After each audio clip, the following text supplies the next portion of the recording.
এটা নেক্কারজনক ঘটনা, এটা দুঃখজনক ঘটনা। আমি আমার জায়গা থেকে এই সামান্য একটু আবেদন করব আপনাদের কাছে, আমরা যারা মুসলমান রয়েছি অন্তত মুসলমানের যেগুলো বিষয় করণীয়, যেটা করতেই হবে অন্তত সেটুকু করার আমরা চেষ্টা করব। আমরা অশ্লীল যে জিনিসগুলো আছে সেগুলো থেকে বিরত থাকব। বিশেষ করে সাম্প্রতিক একটি আলোচনা না করলেই নয়, এটা অত্যন্ত নেক্কারজনক ঘটনা। আমাদের বাংলাদেশের মধ্যে অন্য সম্প্রদায়ের লোক সীমিত পরিসরে, কি বলেন, বাংলাদেশের মধ্যে অন্য সম্প্রদায়ের লোক, অন্য জাতির লোক সীমিত পরিসরে, হিন্দু, বৌদ্ধ, গারো, চাকমা, এরা হলো সীমিত পরিসরে, কিন্তু বেশিরভাগ আমরা হলো মুসলমান। 85% 90% মুসলমান আমরা। আচ্ছা, এই যে যারা ঈদ উল ফিতর, ঈদ উল আজহা নির্দিষ্ট দুইটি দিন ছাড়াও যারা অকারণে অযথা বড় বড় সাউন্ড বক্সগুলো বাজায়, আমার আজকের প্রশ্নটা জাতির কাছে হচ্ছে এটা, এই যে সাউন্ড সার্ভিস যেগুলা এত বড় বড় যেগুলো স্পিকারের যে সাউন্ড সার্ভিস বাজানো হয়, যারা এটা বাজান তাদের দৃষ্টি আকর্ষণ করছে আমি, যারা এটা বাজান আমার প্রশ্নের উত্তর দিবেন। আজকের এই যে ভিডিওটা আমি আপলোড করব, যত বড় মেধাবী লোক রয়েছেন আপনারা, এই প্রশ্নের উত্তর আপনাকে দিতে হবে আমার কমেন্টস বক্সে। আমি এটা আপনাদের প্রতি ছেড়ে দিলাম এই প্রশ্নটা। যারা এটা বাজান সেই ছেলেপেলেদেরও কেউ না কেউ অভিভাবক আছে কি না? আপনারা কিছু কোন অভিভাবক আছে না? তারা কোন অভিভাবক? আপনার ছেলে যে আজকে রাতে সারা রাত পাড়ার মানুষকে, এলাকার মানুষকে ঘুম পাড়তে দেয় নাই, এলাকার মানুষকে ঘুম পাড়তে দেয় নাই, বাচ্চাদের স্কুল পরীক্ষা চলে, তাদের সমস্যা হয়, এসএসসি পরীক্ষার সময় এ ধরনের ঘটনা আমাদের নজরে আসে, সারা রাত্রি ধরে এই শব্দ দূষণগুলো করা হয়, বড় বড় স্পিকারগুলো বাজানো হয়। আপনারা তো ওই যারা করেন, এই যে যারা বাচ্চা বলবো না আমি তাদেরকে, যুবক ছেলেরাও এর মধ্যে আছে, এর মধ্যে যুবক যারা স্বয়ং সম্পূর্ণ তারাও এর মধ্যে আছে। আপনারা কি সার্টিফিকেট অর্জন করলেন? নিজে এটা কি আনন্দ উপভোগ করেন আপনারা অপরকে কষ্ট দিয়ে? সারা রাত মানুষ জেগে থাকে আপনাদের এই শব্দ দূষণের কারণে। আপনারা আমার এই ভিডিওতে কমেন্টসে এটা জানাবেন, এই যে যারা এই কাজ অপকর্মটা করে তাদেরও কিন্তু অভিভাবক আছে, এরা কি মানের অভিভাবক? আমার প্রশ্ন হলো এই জায়গায়, এরা কোন অভিভাবক? এরা কি মুসলমান নাকি অন্য সম্প্রদায়ের লোক? বাংলাদেশে তো 90% মুসলমান। এটা হিন্দু সম্প্রদায়ের লোক করে না, এটা বৌদ্ধরা করে না, এটা খ্রিস্টানে করে না, এটা চাকমা গারোরা করে না, নৃগোষ্ঠী যারা আছে তারা এটা করে না, এটা আমাদের মতো মুসলমানের বাচ্চারা করে। কি কন? আমাদের মতো মুসলমানের বাচ্চারা এটা করে। আমি এটাকে তীব্র নিন্দা জানাই, এবং এটা প্রতিরোধ করতে হলে, এই যন্ত্রণা থেকে বাঁচতে হলে কিছু করণীয় দরকার।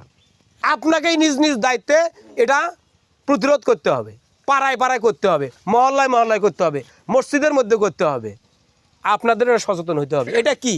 এটা একদম জাহিলাতি যুগের একটা কর্ম, এটা জাহিলাতি যুগের কর্ম। এটা কোনোদিন এটা জায়েজ হতে পারে না। 2000-3000 মানুষকে কষ্ট দিয়ে আপনারা নিজে আনন্দ উপভোগ করেন।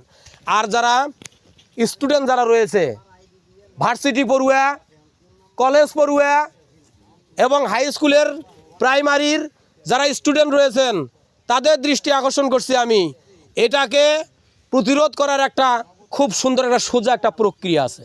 আজকের ভিডিও থেকে এটা আপনারা অর্জন করেন। আপনারা খালি হাতের মধ্যে একটা টাচ ফোন থাকলেই মনে করেন যে আমি খুব স্মার্ট একটা ছেলে, আমি খুব মেধাবী ছেলে, আমি ভালো ভিডিও বানাইতে পারি, হ্যাঁ আমি ভালো ভিডিও বানাইতে পারি, ভালো ল্যাপটপ টিপতে পারি, কিন্তু আপনার ভালো মেধা নাই।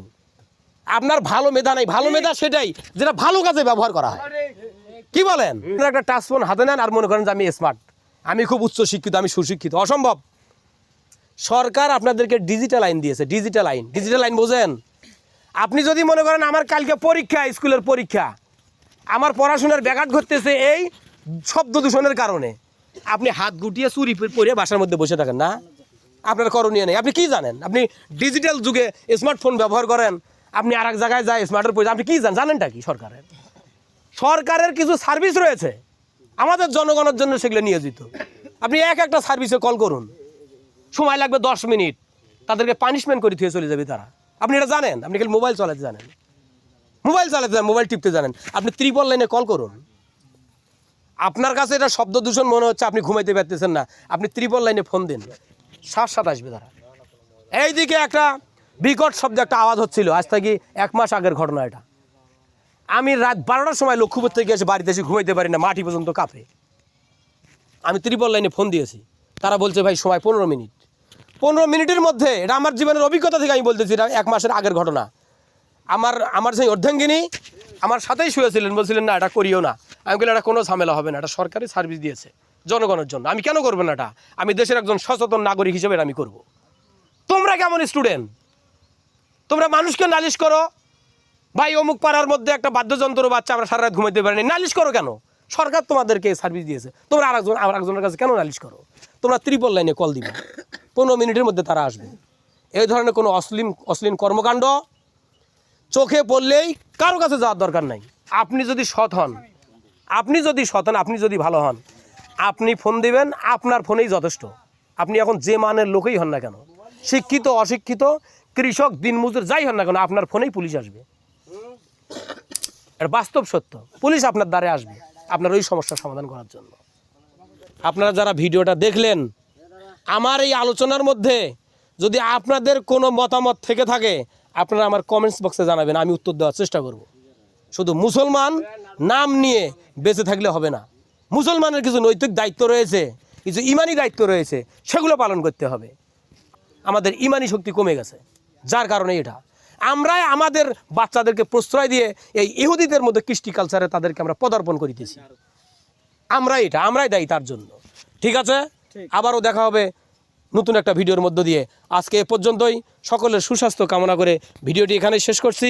আসসালামু আলাইকুম ওয়া রাহমাতুল্লাহি ওয়া বারাকাতুহু।